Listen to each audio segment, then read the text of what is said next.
Amin. Puji Tuhan. Saya merasakan Tuhan hendak memberi kita kemenangan. Tapi setan itu licik sekali. Dia bisa memakai kita sendiri untuk menghancurkan diri sendiri. Jangan sampai kita itu nanti digagalkan oleh faktor luar. Jangan sampai kita itu runtuh karena sesuatu yang tidak terdeteksi di dalam hati kita. Tuhan itu baik. Firman adalah pelita sehingga memberi terang dalam kegelapan. Pelita bagi kaki, terang bagi jalan supaya kita jangan tersesat. Hati manusia itu licik sekali. Kadang-kadang kita nggak mengerti kok hati sendiri. Oleh karena itu saya kasih judul khotbah hari ini, hati-hati jebakan emosi ini. Ya, saya ulangi, hati-hati jebakan emosi ini. Matius 20 ayat 1 sampai 16. Ini perumpamaan tentang orang-orang upahan di kebun anggur. Waktu nanti kita menyelidiki tentang orang-orang upahan ini, kita bisa melihat diri sendiri di cermin firman. Ternyata sedikit banyak mereka itu mirip sekali sama kita. Atau sebaliknya kita mirip sama mereka. Saya ajak lewat firman ini untuk kita cek feeling kita. Cek perasaan kita. Jangan sampai ada benih-benih kuasa kegelapan di sana.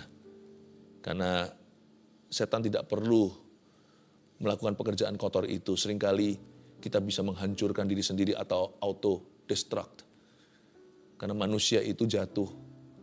Jadi ini kita nggak pintar, nggak pandai untuk bisa pimpin hati sendiri. Mungkin kita bisa pimpin company, sebuah perusahaan, kita bisa berhasil, IQ-nya tinggi. Tapi soal hati, nggak bisa. Hanya Roh Kudus yang tahu. Kalau kita mau berjalan dalam kebenaran, kita harus berikan pucuk pimpinan itu kepada Tuhan. Soal hati kita, jiwa, roh kita. Minta Dia yang menuntun kita dalam roh dan kebenaran. Adapun hal kerajaan sorga sama seperti seorang tuan rumah yang pagi-pagi benar keluar mencari pekerja-pekerja untuk kebun anggurnya. Ayat per ayat ya, saya jelaskan dulu. Ini adalah perumpamaan tentunya, bukan kejadian sungguhan. Yesus pakai contoh sebuah cerita. Hal kerajaan sorga, dia menggambarkan dalam kerajaan Tuhan. Ada seorang tuan rumah, kita semua tahu tuan rumah itu yang memiliki hidup kita. Tiada lain adalah Allah Bapa. Dan tiada lain juga tentunya adalah Tuhan Yesus sendiri. Tuan rumah itu pagi-pagi benar keluar mencari pekerja-pekerja untuk kebun anggurnya. Tuhan itu memanggil kita untuk melayani Dia. Berarti status kita dalam perumpamaan ini adalah seorang pekerja. Kita itu pekerja-pekerja di kebun anggurnya, di ladang Tuhan. Ladang Tuhan itu apakah misi, apakah ministry, pelayanan. Ladang Tuhan itu hidup kita itu ladangnya Allah. Kita mesti mengerjakan keselamatan kita. Dan status kita sekali lagi, kita itu workers, bukan owners.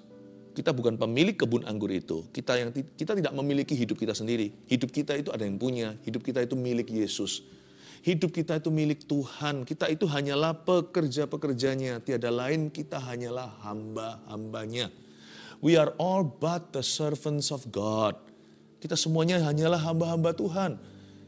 Kerap kali kita dengar kata hamba Tuhan itu langsung diasosiasikan dengan kependetaan. Oh, hamba Tuhan itu, hamba Tuhan ini. Iya sih. Tapi setiap orang Kristen, setiap anak Tuhan itu hamba Tuhan. Karena kita punya satu Tuhan, yaitu Yesus Kristus Tuhan. Adapun hal kerajaan sorga sama seperti seorang tuan rumah yang pagi-pagi benar keluar cari apa? Pekerja-pekerja untuk kebun anggurnya. Kita adalah pelayan-pelayan Tuhan. Setelah ia sepakat dengan pekerja-pekerja itu mengenai upah berapa? Sedinar sehari, ia menyuruh mereka ke kebun anggurnya.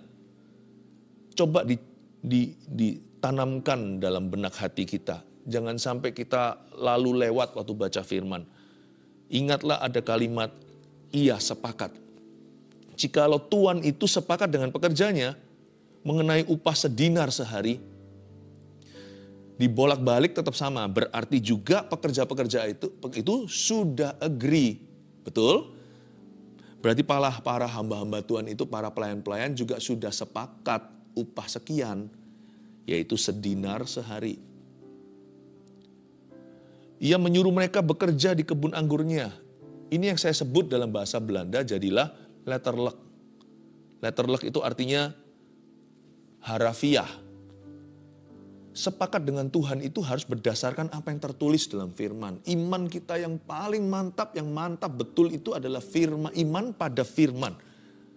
Iman pada apa yang tertulis di dalam Alkitab, di dalam kitab Kejadian sampai Wahyu. Jangan tunggu rema-rema yang misterius seperti wow Tuhan berbicara kepadaku. Kita juga harus ngerti rule of the game. Kalau kita mau main game misalnya olahraga, volleyball, basketball, atau bahkan soccer, sepak bola, bulu tangkis, pingpong, apapun juga. Setiap sport itu ada peraturannya yang baku. Peraturan baku Tuhan itu di kitab Kejadian sampai Wahyu. Nggak usah tunggu seperti ada satu penerangan tertentu. Kita harus mengerti berzina itu salah. Kita juga harus tahu mencuri itu tidak dibenarkan apapun alasannya. Itulah sebabnya kita harus letterlek. Kita nggak boleh buta huruf. Kita bisa baca ABCD, tapi kita nggak pernah baca Alkitab kita. Tunggu apa? Tunggu nubuatan atau dinubuatkan oleh Nabi. Tunggu peneguhan, tunggu pengalaman. Sebelum semua itu, saya percaya semua yang di atas tadi itu. Nubuatan, peneguhan, konfirmasi, pengalaman pribadi. Sebelum semuanya itu, fondasi kita bangun di atas dasar batu karang yang teguh, jangan pasir. Rumah runtuh nanti kalau badai taufan datang. Kalau kita mau iman kita itu kuat, kita harus belajar letterlek, belajar sepakat dengan Tuhan, sesuai agreement. This is our agreement with God. Inilah kesepakatan kita dengan Tuhan. Yaitu firman. Bukankah sudah sepakat sedinar sehari? Sepakat dua sisi, dari Tuhan ke mereka, dan mereka ke Tuhan. Waktu kita baca Alkitab itu, dua pihak sepakat.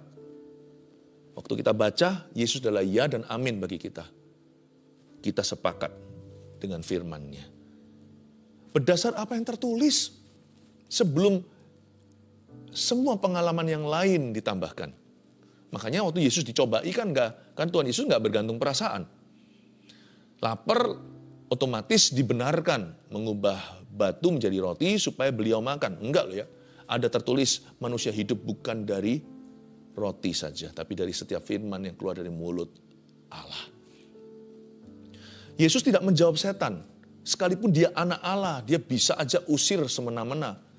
Tuhan kan daulat. Status Yesus itu kan ilahi, bukan manusia seperti Anda dan saya, meskipun Yesus lahir sebagai manusia. Yesus punya otoritas untuk berkata apa saja, tapi Yesus tetap merujuk referensi ke firman Tuhan dengan kalimat ini. It is written, ada tertulis. Ada tertulis, 3 kali dicobai pencobaan seorang Mesias untuk jadi juru selamat dunia. Ketiga kalinya setiap kali Yesus selalu berkata, it is written, ada tertulis. Jangan main-main, kalau anak Allah aja begitu, apalagi kita. Belajar letterlek. Temukan kesepakatanmu dengan Tuhan. Disinilah Tuhan sepakat dengan pekerja-pekerja itu, dan pekerja-pekerja itu sepakat dengan tuannya. Ada kertas kontraknya. Kertas kontrak itulah halaman-halaman firman, logos atau firman yang tertulis itu. Jadi letterlek ya, literally. Harafiah kalau sama Tuhan. Kalau enggak ya bergantung perasaan itu up and down. Berubah-ubah seperti 4 musim di dunia. Kalau perasaan kita bisa 44 musim juga nggak berhenti. Perasaan itu bisa gonta-ganti seenak sendiri. Makanya harus punya pegangan. Pegangan kita itu kata sepakat dengan Tuhan. Ayat 3, kira-kira pukul 9 pagi ia keluar pula. Dan dilihatnya ada lagi orang-orang lain menganggur di pasar. Coba katakan orang-orang lain menganggur di pasar. Ayo siapa lagi ini? Sebelum mereka jadi pekerja-pekerja di kebun anggurnya, mereka adalah orang-orang lain yang menganggur di pasar. Sebelum kita itu menjadi hamba-hamba Tuhan dalam hidup ini, kita semua itu sama-sama orang berdosa yang nganggur hidupnya. Mungkin nggak nganggur pekerjaan, tapi nganggur di sini artinya sia-sia.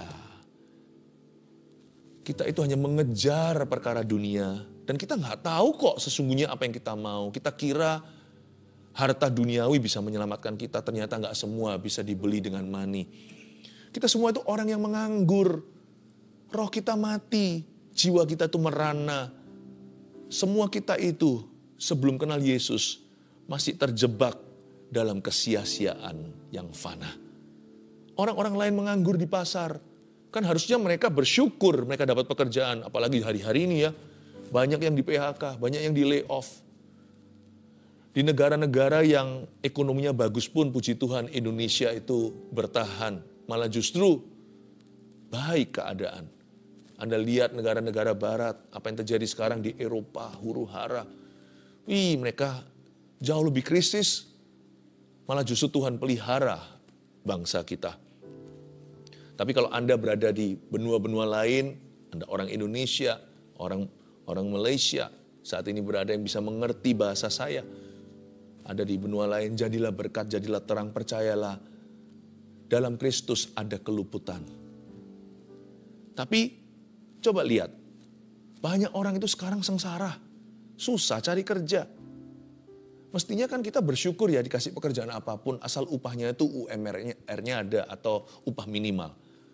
Janganlah kita mentang-mentang saya itu sarjana 1, sarjana 2, S3. Nggak tentu hari-hari ini itu menggaransi atau menjamin suatu kelangsungan. Nggak tentu itu akan garanti sebuah pekerjaan. Ini orang-orang lain kan nganggur di pasar. Coba lihat latar belakang supaya nanti yang namanya kacang jangan lupa kulitnya. Ya, ini orang-orang semuanya preman. Preman di pasar, jagal pasar itu. Tapi Yesus entaskan mereka dari kehidupan yang sia-sia, dikasih kerja.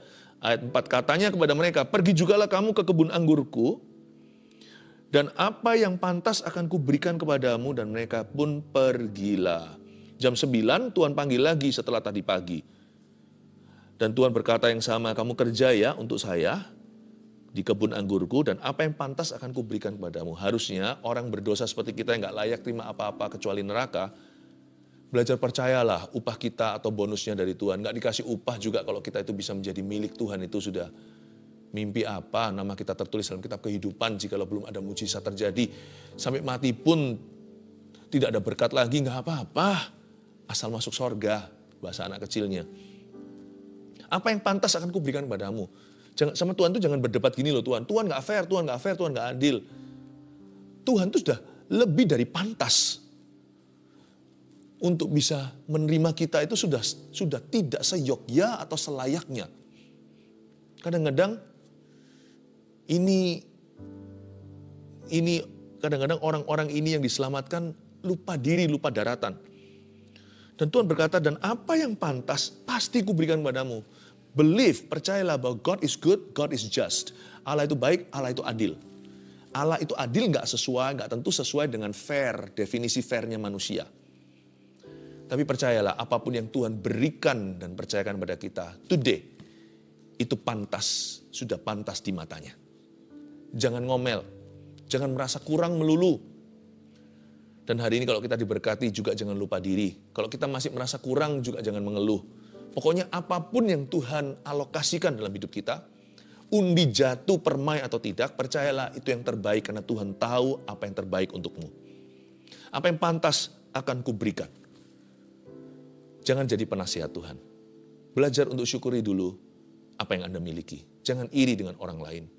Jangan minder dan juga jangan sombong kalau punya lebih. Kira-kira pukul 12, 3 jam kemudian, lalu pukul 3, setiap jam 3 jam, ia keluar pula dan melakukan sama seperti tadi.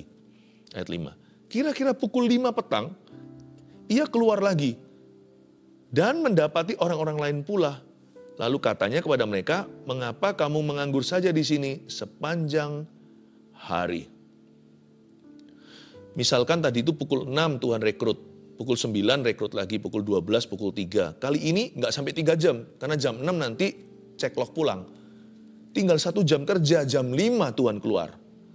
Tuhan itu keluar, suruh orang-orang mandor-mandornya lihat, masih ada sisa preman-preman di pasar, orang-orang yang pengangguran yang hidup dalam kesia-siaan. Ayo, kerja buat Tuhan selalu manise. Dipanggil sama Tuhan, tapi sisa 1 jam lagi Tuhan datang. Sisa 60 menit lagi, udah gajian.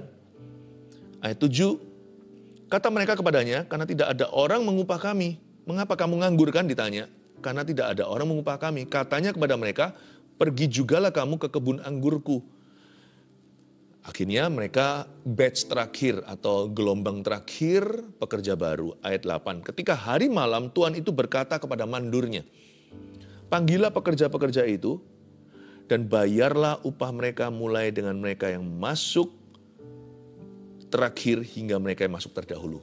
Jadi dipanggil sama mandur atas perintah bos yang memiliki kerajaan sorga.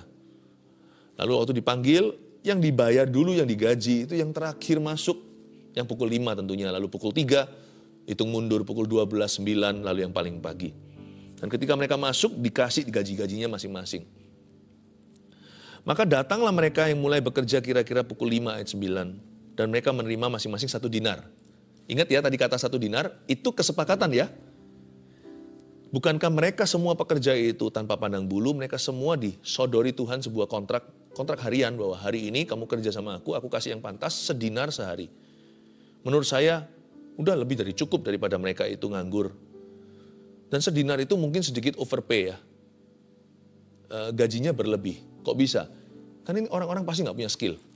Ini bukan sekedar suruh ambil gandum jatuh atau suruh menggemburkan tanah, kalau bajak aja siapa yang nggak bisa sih?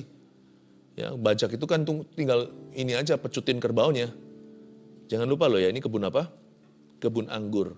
Anda pernah lihat kebun anggur? Itu butuh tangan ahli, nggak bisa sembarang tukang. Kayaknya sedinar terlalu mahal ya. Karena ini mereka semua tukang-tukang yang tidak terlatih. Hari itu langsung last minute-an. Langsung direkrut sama Tuhan. Mereka tidak ngerti bagaimana potong. Itu potongnya pasti banyak merugikan, itu pasti salah. Anggur itu potongnya harus dengan sudut tertentu, dengan pisau, dengan cara yang tidak biasa. Supaya nanti waktu memotongnya itu dia cepat tumbuh. Dan supaya baik hasil panennya.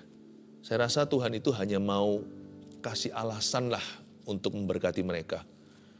Tapi mereka nggak tahu diri ternyata nantinya saya kasih bocoran. Mereka ngamuk sama Tuhan. Kok upahnya sama? Menurut saya sedinar terlalu banyak sih. Tapi Tuhan tidak salahi. Tuhan murah hati. Namun Tuhan itu selalu ngomong di depan dulu. 1 dinar bukankah itu kesepakatan mereka?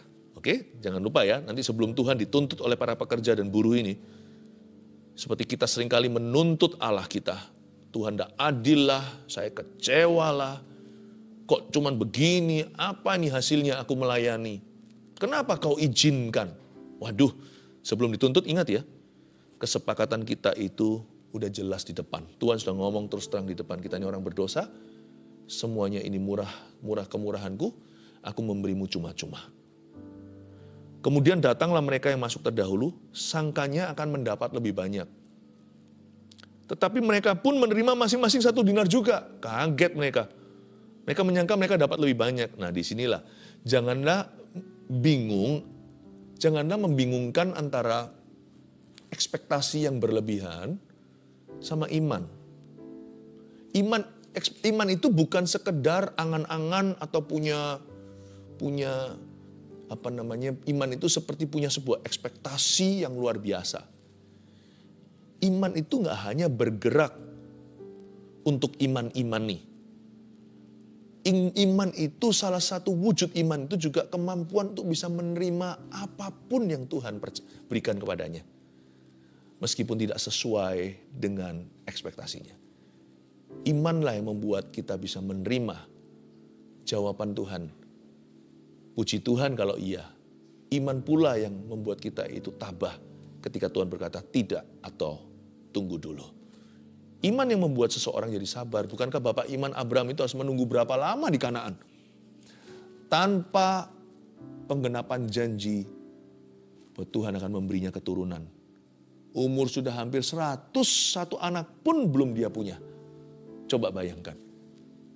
Kalau kita kira iman itu untuk sesuatu yang muluk-muluk, itu juga iya. Iman membuat mujizat terjadi. Kalau kita kira iman itu selalu instan, itu juga iya. Karena terlalu banyak kesaksian dalam Alkitab dari Kejadian sampai Wahyu. Ketika Tuhan menjawabnya seketika. Tapi iman itu juga membuat seseorang bisa jaga hati. Jaga emosi. Iman itu juga membuat orang itu bisa mendeteksi perasaan yang salah. Bisa rem, bisa mawas diri. Iman itu juga membuat seseorang bisa sabar dalam penderitaan. Dan dalam pengharapan pula. Membuat orang itu bisa tabah tekun dan tidak mudah menyerah. Iman yang membuat seseorang itu hatinya tebal putus asa. Sangkanya akan mendapat lebih banyak, ayat 10. Jangan berpikir lebih tinggi, please, dari takaran imanmu, Roma 12. Iman itu bukan hanya untuk menggapai sesuatu yang belum ada. Iman itu juga untuk mensyukuri apa yang sudah ada dan tidak serakah. Ayat 11, ketika mereka menerimanya, mereka bersungut-sungut kepada Tuhan itu. Nah, ini dia sungut-sungutnya. Miripkan sama kita. Dari ayat 11 saya ingin menjelaskan bahwa yang namanya manusia, human sense of fairness is oftenly wrong dalam bahasa Inggrisnya. Kita punya perasaan tentang apa itu fair, apa itu bukan, itu seringkali salah. Karena kita ini keturunan Adam dan Hawa, udah jatuh, kita ini semua udah juling rohani. Nggak bisa lihat secara objektif dari sudut pandang Allah atau kekekalan. Ketika mereka menerimanya, mereka dapat 1 dinar. Mereka bersungut-sungut kepada Tuhan itu. Apalagi yang pukul 6 dan pukul 9 yang paling pagi masuk kerja. Human sense of fairness bahaya. Ketika kita merasa berhak menerima sesuatu. Aku berhak untuk dilayani. Aku berhak untuk diperlakukan lebih. Aku berhak untuk dimengerti. Aku berhak untuk didengarkan.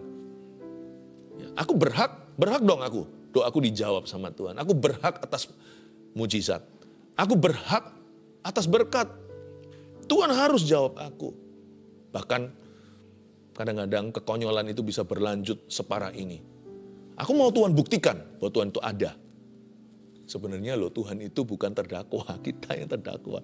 Kenapa Tuhan harus buktikan apa-apa? Coba bayangkan kalau Tuhan balik itu. Kamu harus buktikan ini itu baru masuk surga. Nggak masuk kita semua. Nggak ada satupun. Sebab Alkitab mengatakan dengan jelas kesalahan manusia itu kain kotor. Seperti kain haid wanita. Ada orang yang berani sampai bilang, aku mau Tuhan buktikan bahwa dia mencintai aku. Tapi anehnya ya, ini saya anggap aneh. Tidak jarang Tuhan itu buktikan. Berarti dari sana saya melihat seorang papa yang ngalah. Kalau Tuhan datang selalu sebagai hakim, matilah lu dan gua, matilah kita. Karena kita ini orang berdosa, sampai kapan kita itu bisa bersihkan diri dan bayar dosa kita. Api neraka pun tidak bisa mencuci kita bersih selama-lamanya. Makanya ada hukuman kekal, ya kan? Ketika mereka menerimanya, mereka bersungut-sungut pada Tuhan itu. Katanya, mereka yang masuk terakhir ini hanya bekerja 1 jam kan? Dan Engkau menyamakan mereka dengan kami yang sehari suntuk bekerja berat dan menanggung panas terik matahari. Sangat poetik menurut saya, itu sangat puisi ya. Kalau kita mengeluh itu ya, itu puisi yang salah, tapi itu puisi karena manusia itu pandai sekali. Kita ini pandai, sudah naturally gifted atau sudah alamiah bakatnya dari sejak sana dari Adam dan Hawa untuk bisa membesarkan emosi kita yang negatif atau membesar-besarkan perasaan tidak puas. Dia bisa berkata, kenapa engkau menyamakan mereka dengan kami yang sehari suntuk bekerja berat dan menanggung panas terik matahari. Saya baca dari sisi Tuhan, kan mendingan dapat 1 dinar daripada nggak dapat apa-apa. Daripada nggak makan hari itu, atau melakukan kejahatan lalu habis itu ditangkap sama polisi, masuk penjara, resikonya kan tinggi. Digebukin massa. Aku kasih kamu pekerjaan yang legal Sehari suntuk kerja berat kalau untuk 1 dinar. 1 dinar itu bukan 1 peser uang. 1 dinar itu upah pekerja sehari, itu lumayan. Apalagi ini orang-orang bukan skill worker. Ini mereka mungkin sudah punya rekor kejahatan. Rapornya jelek, gak ada satupun perusahaan yang ada itu mau mengerjakan. Ini kebun anggur ini berani rugi, ini kebun anggur ini yang punya sudah kaya. Tidak perlu profit, dia hanya mau buka lowongan kerja. Masa gak ngerti sih kayak gituan? Tuhan tuh menganggap pekerja ini anak. Anak itu kan difur sama papanya, dikasih kesempatan. Padahal seharusnya kalau papanya mau profesional, undang aja pekerja, undang aja profesional. Jauh lebih bagus kok performanya. Kami yang sehari suntuk bekerja berat dan menanggung panas terik matahari yang mereka singgung-singgung sebut-sebut itu melulu adalah susahnya kerja.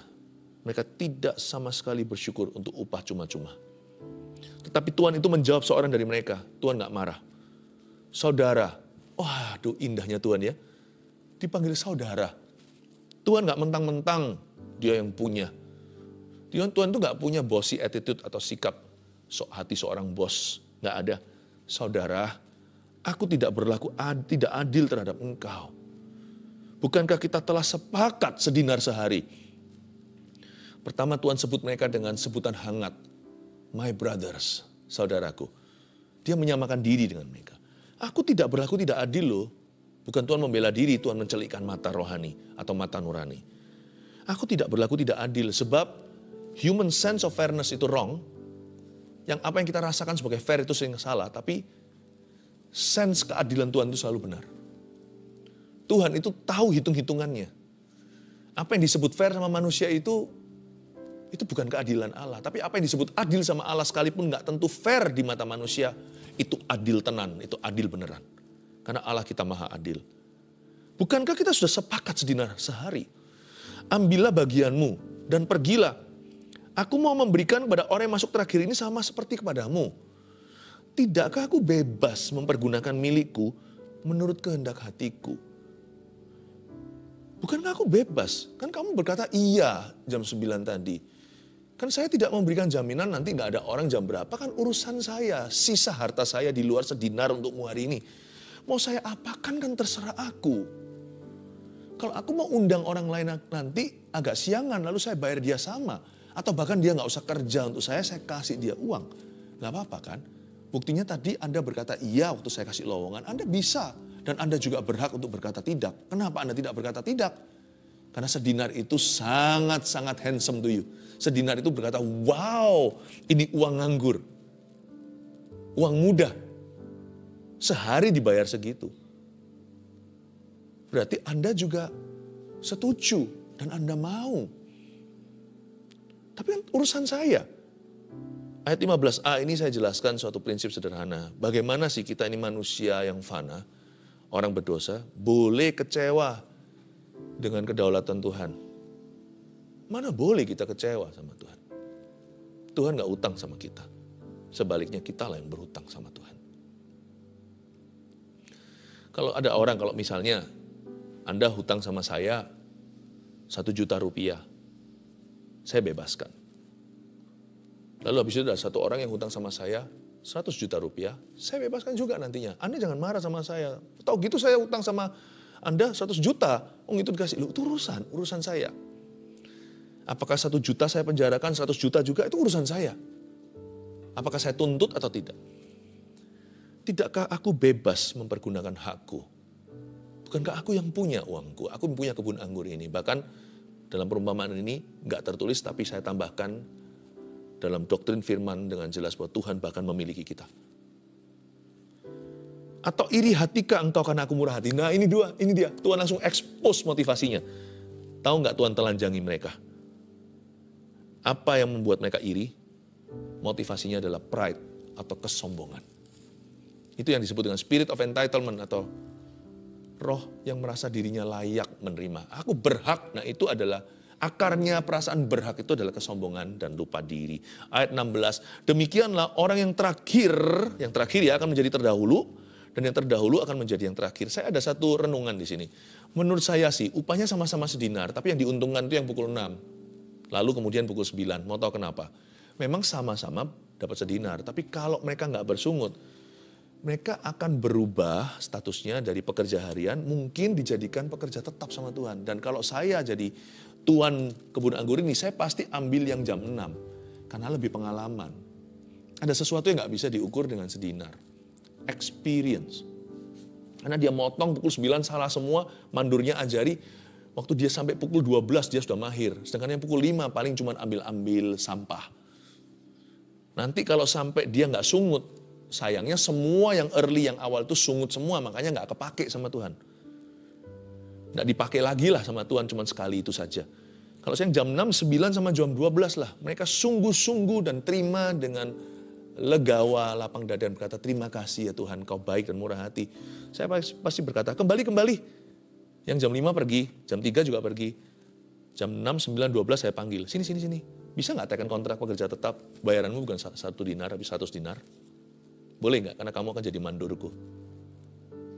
Kadang-kadang kita itu jangan kecewa dulu. Orang kecewa tidak bisa mikir. Orang yang legawa itu mikirnya itu jernih. Menurut saya itu advantage, itu kelebihan. Yang tidak sama-sama dapat 1 dinar, tapi masuknya lebih dini atau lebih awal. Saya kasih 3 poin, catat ini sebagai rangkuman. Hati-hati jebakan emosi ini ya, karena ini yang menggagalkan kita dari dalam. Ini kalau nggak terdeteksi, check your feeling, setan nggak perlu menghancurkanmu. Anda bisa menghancurkan diri sendiri. Dan imanmu akan kandas, runtuh, kasih mula-mulamu akan hilang, memulai dengan roh berat, mengakhirinya dengan daging dan dalam kesalahan. Karena itu yang pertama, yang perlu diwaspadai adalah ekspektasi yang berlebihan. Disinilah iman yang kelihatan kayak iman ternyata nafsu. Ini iman yang tidak ada penguasaan diri, pengendalian diri, dan tidak ada penjagaan hati. Dia akhirnya dari iman menjadi nafsu. Makanya itu perlu untuk beriman, namun juga perlu atau penting untuk berserah. Berimanlah pada firman, itu yang utama. 2, perasaan berhak. Bahasa Inggrisnya spirit of entitlement atau perasaan berhak itu ternyata adalah the spirit of pride. Itu adalah roh sombong. Buang itu. 3, kecewa dengan Tuhan. Seperti saya katakan tadi, jangan keburu kecewa. Orang yang tidak kecewa sama Tuhan dikasih upah yang sama. Mungkin orang itu nanti berikutnya jadi kepercayaan Allah. Oh haleluya. 3 poin ini tolong dicatat. Hati-hati ya sama jebakan emosi yang demikian. Mari kita sekali lagi menghampiri tahtanya.